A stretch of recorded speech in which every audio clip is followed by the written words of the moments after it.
ফিনেসি আমার নিজের কোনো ব্র্যান্ড না, আমি কয়েকটা কিনছিলাম, ভালো লাগছে, পড়তেছি। অনেকে আমাকে জিজ্ঞেস করে যে রাজীব ভাই আপনি এটা প্রমোট করছেন নাকি এই ব্র্যান্ডটা আপনার? একটাও না। এটা যদি ঢেকে দেওয়া যায় তো আমি ঢেকে দিতাম।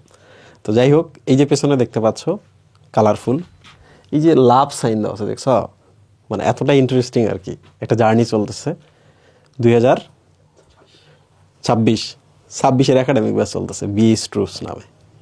তোমরা যারা এখন এই জার্নিটা মিস করতেছো জয়েন করতে পারো।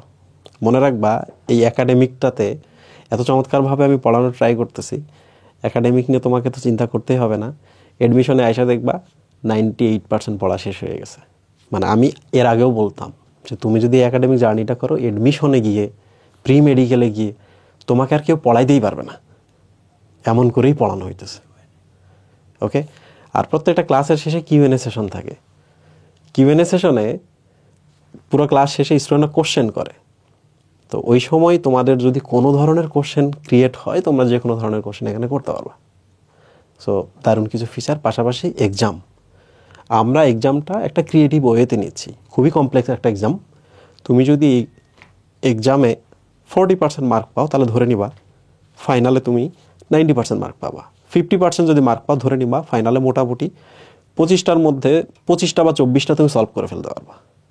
বুঝতে পেরেছো? এক্সাম সিস্টেমটা এতই কমপ্লেক্স কিন্তু সুন্দর। সো যারা 2026-এর আছো, যারা এখনও বি স্ট্রুপসে জয়েন করো নাই, দেখো, তারপর যদি মনে হয় জয়েন করার ব্যাপারে তাহলে জয়েন করতে পারো। Thank you.